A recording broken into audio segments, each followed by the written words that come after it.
প্রথমেই আমি ধন্যবাদ জানাচ্ছি যারা দেশাত্মবোধক গান গেয়ে গেলেন, সৈনী ভট্টাচার্য এবং সাহানা বক্সিকে। আমি সমবেদনা জানাচ্ছি যে পরিবারটি আক্রান্ত হয়েছে আরজি করে, তাদের পরিবারের সকলকে এবং ছাত্রছাত্রী বন্ধুদেরও।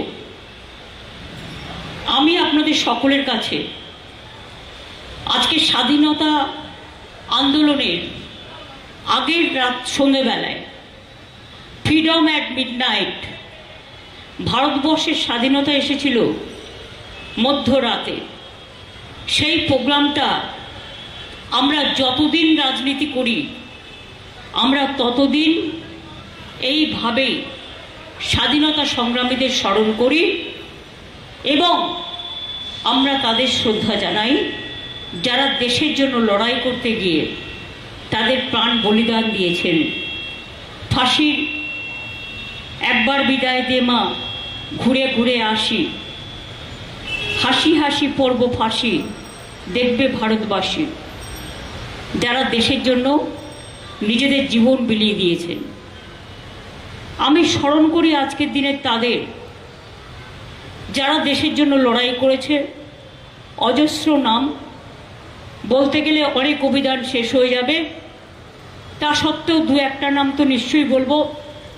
মহাত্মা গান্ধীজি থেকে শুরু করে, নেতাজি সুভাষচন্দ্র বোস থেকে শুরু করে, মৌলানা আবুল কালাম আজাদ থেকে শুরু করে, বাবা সাহেব আম্বেদকর থেকে শুরু করে, দেশবন্ধু চিত্তরঞ্জন দাস থেকে, মাতঙ্গিনী হাজরা থেকে, ক্ষুদিরাম প্রফুল্ল চাকি, বিনয় বাদল দীনেশ থেকে, লাল বাল পাল থেকে শুরু করে একেবারে যারা সাংস্কৃতিক জগতেও সামাজিক নবজাগরণ ঘটিয়েছিলেন, বিশ্বকবি রবীন্দ্রনাথ ঠাকুর থেকে শুরু করে, ঈশ্বরচন্দ্র বিদ্যাসাগর থেকে শুরু করে, রাজার রামমোহন রায় থেকে শুরু করে, সকলকে আমরা আজকের এই দিনে সম্মান জানাই।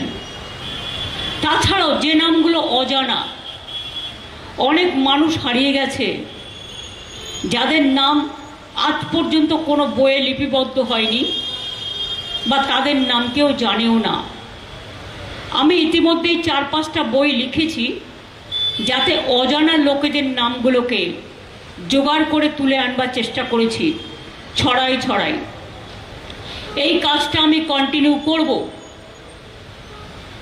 কিন্তু আপনারা কি জানেন, মুক্তির মন্দির সোপানতলে কত প্রাণ হলো বলিদান, লেখা আছে অশ্রু জলে। গানটা কে গেয়েছিলেন, কোথায় ছিল তার বাড়ি? অনেকে গানটা ভালোবাসেন, গানটা জানেন, কিন্তু মানুষটা জন্মেছিলেন এই বেহালায়।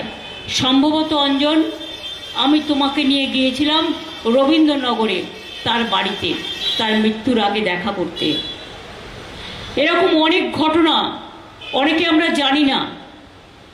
একবার আমি দিল্লি এয়ারপোর্টে যখন যাদবপুরের এমপি আপনাদের দ্বারা নির্বাচিত আমি আসছিলাম, বিমানবন্দরে আমার সাথে দেখা হলো একজন সিনিয়র সিটিজেন।